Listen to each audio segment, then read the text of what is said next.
When the element in your GoldenRod fuel tank filter needs to be changed, you may find it challenging to remove the bowl from the top cap if your filter has been exposed to harsh outdoor conditions for weeks, months, or even years at a time.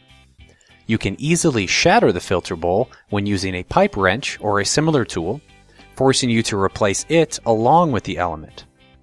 Never break another bowl again with the GoldenRod fuel tank filter wrench. Designed with small grooves that perfectly fit over the notches on GoldenRod fuel tank filter bowls, the filter wrench makes it easy to get to your element so you can replace it.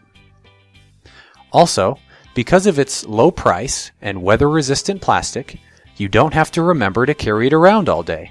Just leave one hanging near all of your fuel tanks for quick and convenient access. A specially designed fuel tank filter wrench that saves you time and money? That's the Dutton-Lainson difference. Thanks for watching. Check out our YouTube channel to watch more informational videos like this one.